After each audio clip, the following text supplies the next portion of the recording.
ঘটনা বলতে দেখুন, আমাদের তো ডিরেক্ট ডিলিংস ছিল বিএলওর সঙ্গে, আদার কোনো সুপিরিয়র অফিসার ইলেকশন ডিপার্টমেন্টের যোগাযোগ ছিল না।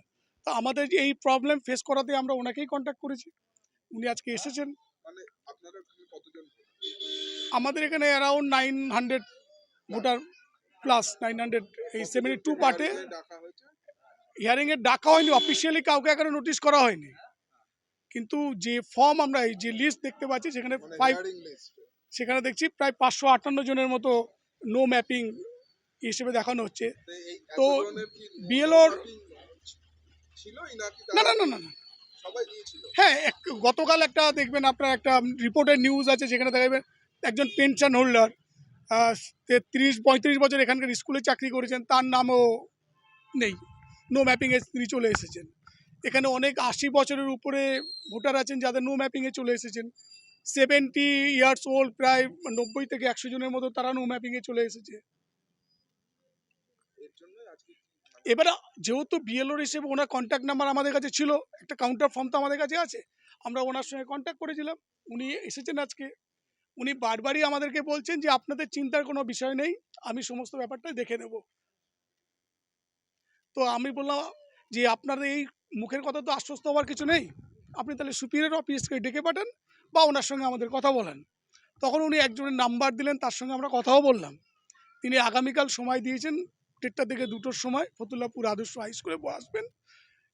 এই বিএলওর যিনি আছেন ম্যাডাম, তার সুপারভাইজার, উনি আসবেন, উনি বসবেন।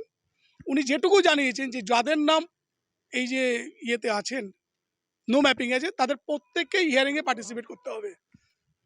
হিয়ারিংটা কতটা ইজিলি করবেন সেটা উনি চিন্তা করবেন, বাট হিয়ারিংয়ে বসতে হবে। অথচ এই বিএলও আমাদেরকে মিসগাইড করে যাচ্ছে যে আপনাদের কোনো চিন্তার বিষয় নেই, ওটা আমি শর্ট আউট করে নেব।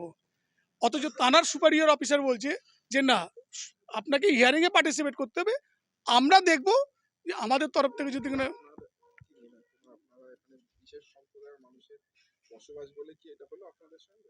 দেখুন, এরকমটা আমরা মনে করছি না, এখানে ওইভাবে ভাবছি না। তবে ওনার ইন্টেনশনাল ল্যাচেস আছে। ওনার ডে 1 থেকে যখন উনি কাজ করতে এসেছিলেন, তখন থেকেই দেখা হয়েছে ওনার কাজগুলো উনি নিচ্ছেন আর ব্যাগের মধ্যে ঢুকিয়ে দিচ্ছে। এটা কোনো প্রসেস হতে পারে।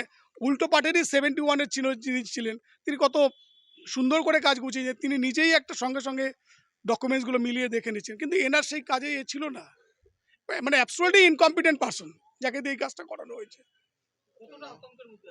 ডেফিনেটলি তো আতঙ্কের মধ্যেই থাকবো, কারণ এর শেষ অবধি যদি নামটা না আসে, তাহলে ভোগান্তি কী মাত্রা সেটা আপনিও জানেন, আমরাও জানি। না, আটকে রাখা হয়নি তো। বিএলও আজকে পাড়াতে এসেছিলেন 72 নম্বর বুথে 100 কতজনের নামের বানান ভুল আছে সেটা ঠিক করার জন্য। ইতিমধ্যে আমরা লক্ষ্য করেছি এই বুথে 558 জন নো ম্যাপিং দেখাচ্ছে, এদের হেয়ারিং অনিবার্য।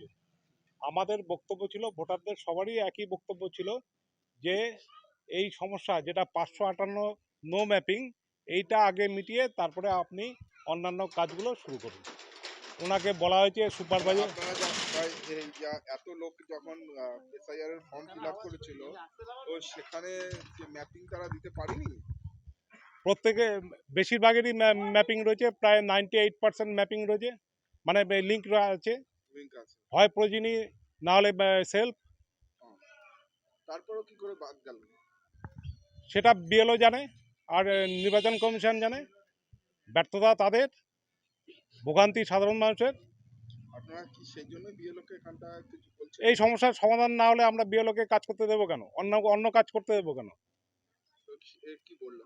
সে কি আপনাদের কিছু জানে? আমরা ওনাকে অনুরোধ করেছি যে ওনার ওপরে যারা আছে তাদের সঙ্গে যোগাযোগ করে তাদেরকে সঙ্গে নিয়ে আসুন, কারণ আপনার কাজের ওপর আমরা ভরসা করতে পারছি না।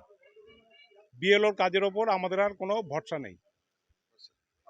উনি কি কিছু জানিয়েছেন তার রিপ্লাই? উনি ওনার ওপর মহলে যোগাযোগ করেছেন, তারা জানিয়েছে যে আগামীকাল দুপুর 1:30 থেকে 2টোর মধ্যে আমাদের বুথ কেন্দ্রে আসবেন।